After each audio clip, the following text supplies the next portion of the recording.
Bonjour à tous, je m'appelle Julien, je suis marié, j'ai deux enfants de 6 ans et demi et 3 ans et on me voit depuis à peu près un an et demi sur TikTok pour parler d'équipement moto et de la création de ma marque d'équipement moto HSR Hyper Safe Ride. Je vais avoir 37 ans cette année. Fuck. Je suis originaire du sud de l'Alsace, dans le Haut-Rhin plus précisément. J'ai grandi dans un village qui s'appelle Bitschwiller-Lethan et je vis aujourd'hui dans un autre village dans le coin qui s'appelle Ottmarsheim, qui est à 10 minutes de Mulhouse, juste à la frontière allemande. À côté du projet HSR, je travaille dans une petite boîte qui fait de la R&D dans le domaine des batteries pour l'automobile. Et là, je fais plusieurs choses, notamment de la gestion de projet et je gère aussi un petit site de 6 personnes pour lequel je gère la partie plus administrative.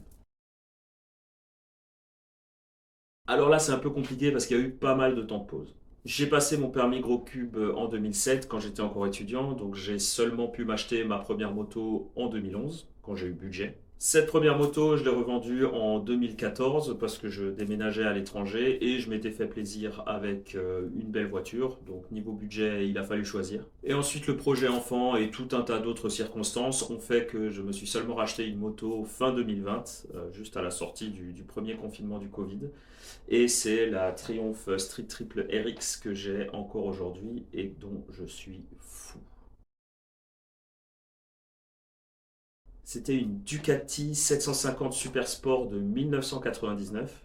Alors c'est une petite moto sportive de 750 cm3 avec un bicylindre donc qui avait pas beaucoup de puissance, autour des 60 chevaux, mais qui avait par contre beaucoup de couple. Donc c'était vraiment une moto qui était saine et vraiment idéale pour apprendre et sur laquelle j'ai vraiment pris beaucoup de plaisir. Abrège frère, fais-toi plaisir, c'est story time. En fait, j'ai toujours eu l'impression, dans ma vie professionnelle, de suivre un chemin qui était vraiment tout tracé. Brevet des collèges, bac scientifique, licence, master, doctorat, trouver du travail dans mon domaine, et tout se passait très bien jusqu'au jour où Covid. Et c'est là que j'ai un peu sorti la tête du guidon et de cette voie qui semblait toute tracée, et que je me suis rendu compte que en fait, j'avais toujours envie d'entreprendre. Donc d'abord, j'ai entrepris, on va dire, au travers de ma femme, qui, début 2021, après la naissance de notre deuxième enfant, a lancé son activité, qui est de la fabrication artisanale de bijoux à base de pierres naturelles. Et ça m'a beaucoup plu et du coup ça m'a conforté dans l'idée que j'avais quand même envie de lancer mon activité. Mais je voulais pas lancer n'importe quoi. Mon but c'est vraiment de résoudre des problèmes et de pouvoir faire quelque chose qui compte et qui peut aider des personnes.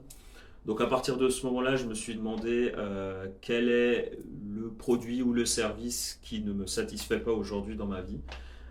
Donc j'ai commencé à voilà, faire des listes quand il y a des choses qui me convenaient pas.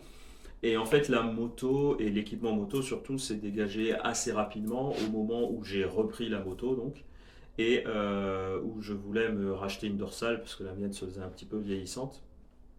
Et là, je me suis rendu compte que c'était une vraie galère et que je trouvais rien qui correspondait à mon physique. Et donc, c'est là que petit à petit, j'ai commencé à faire des recherches et à me rendre compte que même si au début, c'est quelque chose qui paraît un peu personnel, voire égoïste, en fait, je me suis rendu compte que je ne suis pas le seul à éprouver de la frustration par rapport à de l'équipement moto. Euh, et donc voilà, d'où l'idée de créer ma marque HSR Hyper Safe Ride, où le but c'est vraiment de remettre l'utilisateur au centre de l'équipement moto et de faire de l'équipement qui va pouvoir au maximum s'adapter à lui. Et je me rends compte que ça fait vraiment discours corporate de merde. Alors je ne sais pas si j'ai une anecdote qui me revient, mais les premiers souvenirs qui me reviennent, c'est quand je venais de me mettre en couple avec ma femme et que souvent le dimanche, quand on n'avait rien à faire, finalement, on prenait la moto et on allait se balader. On allait se balader dans le massif des Vosges, souvent. On se trouvait un lac, un endroit un peu à l'écart, un peu tranquille, et à ce moment-là, on se faisait un pique-nique, une petite sieste au bord du lac, et puis après on repartait, on rentrait à la maison. Voilà, des choses très simples, mais finalement d'excellents souvenirs. Et si à la limite il y a une anecdote que je dois ressortir, c'était au Rallye de France qui avait lieu en Alsace en 2012-2013 je crois. Et il y avait une spéciale qui passait à 15 minutes de là où j'ai grandi. Enfin, 15 minutes en voiture. L'accès à la spéciale, tu avais à peu près 30 minutes de montagne pour accéder au bord de la spéciale.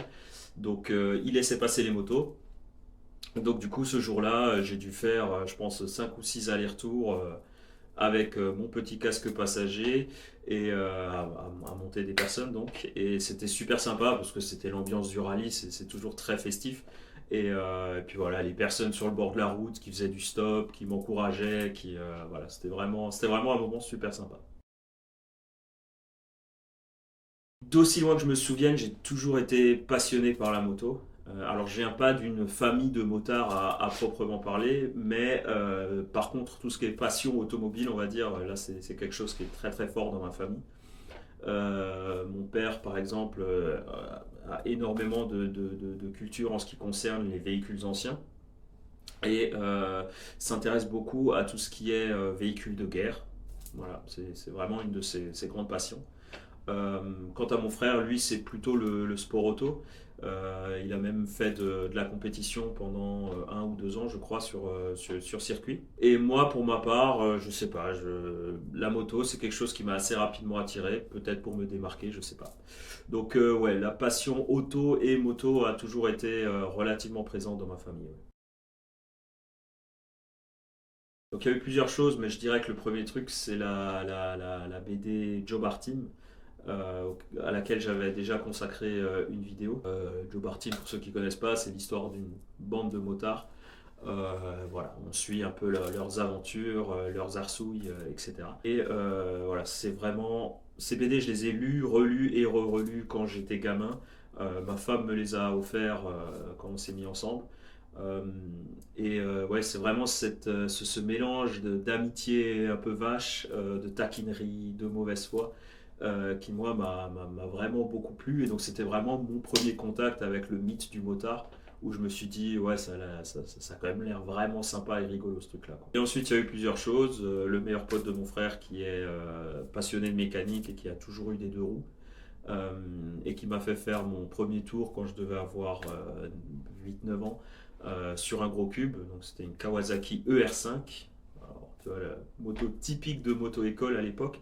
Et pourtant, j'avais l'impression qu'on allait s'arracher du bitume. Après, j'ai toujours eu, je sais pas, sans savoir pourquoi, une fascination pour cet objet. Dès qu'une moto passait dans la rue, même enfant, je me retournais.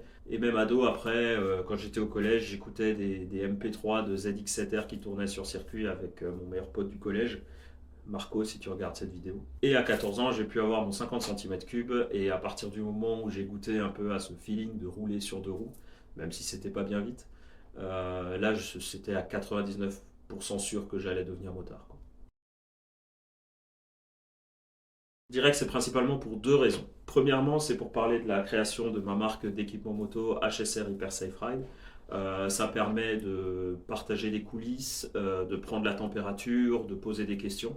Tu t'en rends pas forcément compte si tu regardes mes vidéos, mais au final, quand je demande votre avis ou que je lis les commentaires, bah, ce qui apparaît en commentaire, ça a pas mal d'influence sur les décisions que je prends derrière. Et deuxièmement, en commençant à poster du contenu, je me suis rendu compte qu'il n'existait pas beaucoup de choses qui parlaient spécifiquement de l'équipement moto. Alors on retrouve des essais, des comparatifs, ce genre de choses. Mais disons du contenu éducatif, on n'en retrouve pas vraiment, voire pas du tout. Euh, donc là, c'est surtout, par exemple, expliquer ce que c'est qu'une norme, quelles sont les normes, comment choisir tel ou tel équipement, quels sont les types de blousons, de casques, etc. Donc c'est vraiment du contenu éducatif qui n'est pas hyper sexy. Mais le but ici, c'est aussi d'aider les motards qu'ils soient experts ou débutants, à choisir l'équipement moto dont ils ont besoin. Je profite de ces questions pour remercier les personnes qui ont liké, commenté et interagi sur mes vidéos. La plupart du temps, sauf quelques rares exceptions, l'ensemble de la communauté, en tout cas des personnes qui commentent, est bienveillante. Donc ça fait vraiment plaisir et ça m'encourage vraiment à continuer. Après, c'est difficile d'extraire une rencontre comme ça. Au niveau de mon entourage, j'ai pas vraiment fait de rencontres spécifiquement motards. J'ai des amis qui font de la moto, mais c'était déjà des amis avant. Euh, Après, en commentaire, depuis que je poste sur TikTok, il y a beaucoup de personnes qui sont là sur toutes les vidéos et qui commentent toutes les vidéos. J'ai pas envie de les citer parce que j'aurais vraiment trop peur d'en oublier, mais je sais qu'ils se reconnaîtront. Bah, si j'ai un conseil à donner, je vais le donner sur l'équipement. Donc je dirais, mon conseil principal, c'est de bien anticiper quand on parle d'équipement moto. Bien anticiper, ça permettra de faire deux choses. Premièrement, de bien te renseigner. Quels sont les différents types de produits, quelles sont les normes liées à ce produit. Tout ça, ça te permettra ensuite de vraiment bien cibler quel produit tu veux et ne pas être perdu dans tout le flot d'équipements qui est disponible aujourd'hui. Et deuxièmement, le fait d'anticiper, ça te permettra aussi d'étaler tes achats. L'équipement moto, c'est quelque chose qui est assez cher, surtout quand on prend un équipement complet de la tête aux pieds, mais c'est quelque chose qui est primordial. Donc, étaler tes achats, ça te permettra aussi de profiter des soldes, profiter du Black Friday, aller regarder sur Vinted. Selon les équipements, on peut trouver de très bonnes affaires qui ont été peut-être utilisées une fois. Te faire offrir des choses à Noël, à ton anniversaire, etc. Tout ça, c'est possible si tu anticipes. Alors que je veux dévoiler, non, parce que je veux pas faire de fausses promesses. Il y a déjà une chose dont j'avais parlé en filigrane dans une vidéo. C'est l'idée que j'ai de faire une ceinture lombaire qui serait basée sur le même principe et qui pourrait utiliser la même ceinture que la dorsale, ceinture qui est, pour rappel, totalement amovible et qui peut être achetée à part. Mais j'ai aussi d'autres choses en tête. Actuellement, le développement de la dorsale ne me prend pas tout mon temps, donc j'ai du temps à côté pour penser à d'autres choses. Donc il y a des choses qui sont dans les tuyaux sur lesquelles je suis en train de travailler, mais je ne veux pas en parler pour le moment. Mais ça devrait venir courant 2024. Peut-être même avant la dorsale, parce que la dorsale c'est finalement un produit qui est assez compliqué et qui doit encore être homologué. Comme d'hab, toutes mes infos, elles seront sur mon TikTok. Carrément bar ambiance. Tu me mets des potes, de la bière, de la musique et c'est parti quoi. Et surtout le poker, j'aime bien jouer au poker mais 10 minutes. Ce qui fait qu'au début, ok je suis sérieux, j'ai envie de jouer. Au bout de 5 minutes, je commence déjà un petit peu à devenir saoulé. Et au bout de 10 minutes, je commence à faire le con, à vouloir me prendre pour Patrick Bruel, mettre les lunettes de soleil. Au bout de 15 minutes, je fais tapis, je perds tout, et au bout de 20 minutes, j'ai une bière en main. Pour l'instant, TikTok, ça reste l'idéal, @hsr_Julien. J'ai aussi un compte Facebook et un compte Instagram que pour l'instant j'ai ouvert uniquement pour avoir le nom, pour bloquer le nom, mais je poste pas de contenu pour le moment. Bien sûr, il y aura du contenu plus tard. Donc c'est @hypersaferide en un mot. Et courant 2024, dans les prochains mois, là, je vais commencer à travailler sur le site internet qui devrait donc arriver courant 2024, sur lequel on pourra commander les futurs produits HSR et avoir les dernières actualités. Merci Freeriders49 pour l'interview, c'était super sympa, c'était vraiment un honneur, c'est ma première interview. Donc je te remercie et je te souhaite à toi ainsi qu'à ta communauté un hyper safe ride.